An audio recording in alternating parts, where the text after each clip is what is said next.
A tornado touches down in Weber County. It was like somebody hit me in the back, knocked me flat on the floor. The aftermath as neighbors recall the scary moments with Fox 13 News. It sounded like what I'd imagine a hurricane sounded like. Plus, trees uprooted and roofs sheared off. The widespread damage after the severe storm blasted northern Utah. And all we've seen the rain, but for some of you are going to see rain turning into snow. Details in the forecast.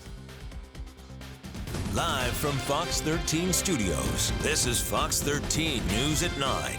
We're following developing news tonight after a severe storm rolled through northern Utah, causing significant damage. It was just a few hours ago that a tornado touched down in Weber County.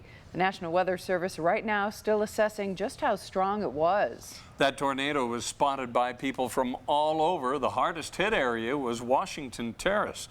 You're looking at images right here showing just how severe some of that damage is. Right, and you can see roofs ripped off of homes, trees toppled, and windows and doors missing.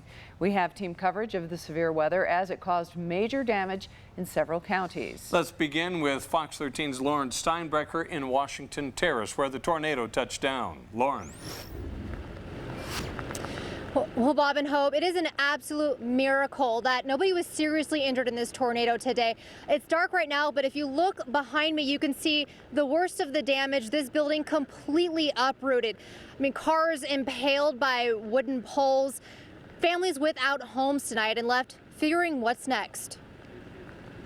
It looked like a war zone. I can't believe that a tornado touched down and especially in Washington Terrace. Total chaos. This tornado taking down and spewing up everything in its path. The scene could belong in a movie. Crazy. It just is kind of a daze, kind of like you walk around in a fog going, man, what is going on here? One part of one house was gone.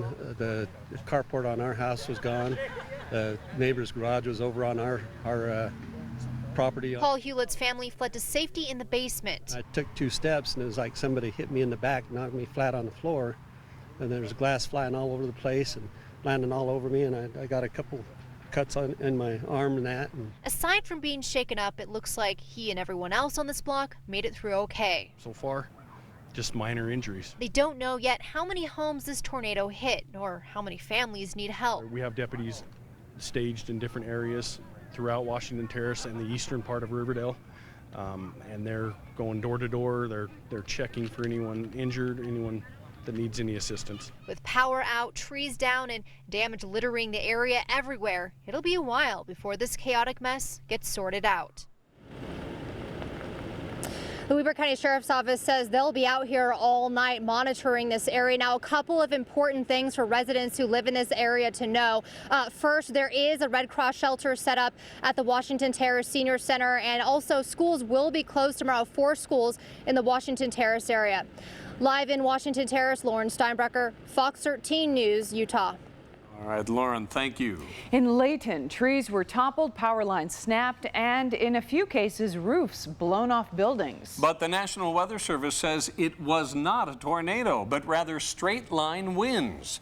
Fox 13's Robert Boyd is north of the Layton Hills Mall tonight. Robert. Well, Bob and Hope, certainly not a good day to be a tree in the city of Layton, that's for sure. As you take a look behind me, I'm standing outside the AMC movie theaters here, just next to the mall, and pretty much every one of their trees was destroyed today in this significant windstorm. Now, in some cases, just a couple branches were broken off, as you see here. In other cases, the entire tree was uprooted out of the ground. And then there were some of those cases just really, really crazy, where the tree right in the middle of the trunk snapped in half like we see right here. And once again, that's because these wind gusts, which reached up to 80 miles per hour, just caused so much destruction. The tree, it landed, it just went like timber, it just came down and went boom right on top of the car. I'm like, holy crap. Todd Ramirez says he was outside taking video of one fallen tree when a second tree almost came down on top of him. Everybody was telling me, Doug, get down, you know me, go inside. And I'm like, no, I gotta record it on my phone. Trees across the city didn't just fall, they were uprooted. And in many cases, power lines were tangled up in their path. Major shopping centers forced to close their doors. At UST Manufacturing, a combination of rainwater and insulation covered the floor. Look up, and you'll see why. We heard some rumbling. We thought it was thunder, but then the roof totally disappeared from above us and we saw the sky. Large chunks of the roof ended up landing 20 feet away, out front in the middle of the street. And when I came out of the building, it looked like it was snowing outside. There was insulation everywhere, blowing all over the street. Witnesses say it looked like a tornado, felt like an earthquake, and it sounded Like what I'd imagine a hurricane sounded like. One man said he saw a funnel cloud right before running for cover. But you could see it in the air, just kind of spinning rain and dirt and stuff. About 50 employees were inside at the time, and once everyone was safe and accounted for, it was back to work. We didn't run out of the building immediately because we had to cover everything with plastic and tarps to prevent further damage. Once again, no tornado in Layton today. According to the National Weather Service, all this destruction just caused by very, very strong winds. Now, according to police, they estimate hundreds of trees went down. So I asked them tonight, just about 15 minutes ago on the phone, I said, anybody hurt, anybody killed because of all these trees falling down all over town? And the police said at this moment, no reported major injuries or deaths. So that's very good news. Live in Layton, Robert Boyd, Fox 13 News, Utah. Thank you, Robert. About 37,000 people are without power tonight in Davis and Weber counties after the storms. Rocky Mountain Power says those who don't have power should prepare to go without overnight. Crews will be working through the night to restore power to customers. Rocky Mountain Power asks people in affected areas to turn on their porch lights so crews know which homes do not have power.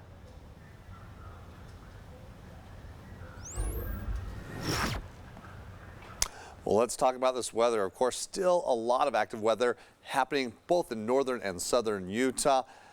Tough day, a lot of course, damages we did see. We are so fortunate, though, that we've only been seeing minor injuries. Now, we mentioned that tornado that hit up near Washington Terrace, but there's another location at a potential tornado that we're trying to get confirmation. You can see this is near Panguitch about 6 o'clock this evening. That is definitely a funnel cloud. You can see its rotation. Now, we haven't got the official confirmation from the National Weather Service, but strong evidence that this is a tornado. One of the reasons being because we've been seeing the damage reports coming in and actually getting some photos. I don't know if we get a chance to show you that right now. There you go. So you can see, take a look at this damage. Just uprooting some of this. I'm trying to figure out what this structure was, if it was a shed or garage. But yeah, we're trying to get more information about this. But hopefully here, either tonight or tomorrow, we can get the confirmation if this was another tornado. But wow. Active weather across the state. And as I mentioned, we're still seeing some thunderstorms out there. Let's take a look at SkyTracker Doppler radar, where as you can see, for both northern, central, and southern Utah, we're seeing the showers, we're seeing the lightning and thunder, hail in addition. As you can see, some thunderstorms that are fairly intense now moving through Escalante, positioning themselves to move over towards Hanksville. So Capitol Reef, definitely going to see some heavy rains that could still provide for potential for some flash flooding here in the next couple of hours. Central Utah, showers just east of Ephraim, beginning to move over to areas such as Castledale, Huntington, Farron, and then pushing into Price, Spanish Fort Canyon, definitely seeing some heavy rain. But a lot of the activity still positioned across the Wasatch Front. Looking at both Davis and Salt Lake counties, just the heavy rains enveloping that region. So we're going to keep the rain going. Again, we could see strong winds, definitely seeing some hail in addition. And how long will this weather be lasting? Well, we're going to keep some activity going here, at least for tonight. But what about tomorrow? And taking a look at your weekend. We're going to show you all those details in just a few minutes. All right, thank you, Breck. Storms from last night caused flooding in other parts of the state. Coming up at 9:30, we'll take you to the cleanup efforts in Carbon County. In other news, the family of Siale Angalau, who was shot to death in a Salt Lake City courtroom, is suing the federal government and the U.S. Marshal who shot him. I just want the world to know that we're not going to stop until we get justice, and we're not going to stop just because we look like people that don't know anything. Angalau's family admits he was wrong to lunge at a gang member who was testifying in court that April day in 2014, but they say the marshal's response was wrong. They gunned this guy down, this marshal gunned him down, and it wasn't necessary. I don't think bullet number 1 was necessary, frankly. But bullets 2, 3, and 4, when he's down on the ground, certainly are not necessary. Angalau's family is suing the federal government and the U.S. Marshal who fired the shots. The lawsuit claims the marshals should have known Angalau did not have access to a deadly weapon, so there was no need to use deadly force to stop him. A deadly officer-involved shooting was ruled justified by the Salt Lake County District Attorney this afternoon. In April, police say David Anderson started shooting at them while they tried to arrest him. Anderson shot and killed a police canine named Aldo. Officers fired back and hit Anderson. He was taken to a hospital where he later died. A couple from New York has been extradited and booked into the Summit County Jail on sexual assault charges. Ann Hardcastle and Michael Taylor are accused of assaulting a woman at the Sundance Film Festival earlier this year. The couple is scheduled to appear before a judge October 3rd. A federal judge will not require FLDS church members accused of food stamp fraud to take the witness stand at a hearing next month. The judge overruled a government objection that they not be subject to cross-examination. He says he's ordered the church members to be in court, and if they're put on the stand, then the government can cross-examine them. The judge has also ordered government witnesses to show up. The members say they have a religious right to hand over food stamp benefits to the church. 11 people are facing food stamp fraud and money laundering charges. Administrators of an elementary school who faced a bomb threat earlier this week is now asking for help from the public. Eagle Valley Elementary School staff say they went through emergency classroom supplies when they had to evacuate each student on Monday. That's the day you'll remember police say Christopher Craig made a bomb threat at the school. Now the school says it needs water bottles, snacks, baby wipes, and books. Donations can be dropped off in the lobby of Eagle Mountain City Hall or at Ridley's Market through the end of the month. Happening now, the westbound off-ramp to Bangerter Highway from I-15 is closed for construction. Crews are fixing the concrete there. It won't reopen until Monday. Here's a live look at the area from our traffic camera. Traffic will be down to one lane on westbound Bangerter, and the southbound I-15 off-ramp will be closed. UDOT says to use 146 South exit as an alternate. It saves the lives of overdose victims. And the Salt Lake City Police Department has its first case of the drug saving a life. We'll show you. Officers in Charlotte, North Carolina are bracing for more trouble tonight in the wake of a police shooting. We'll take you there in a live report. And a look at leaked documents said to be from the LDS Church coming up.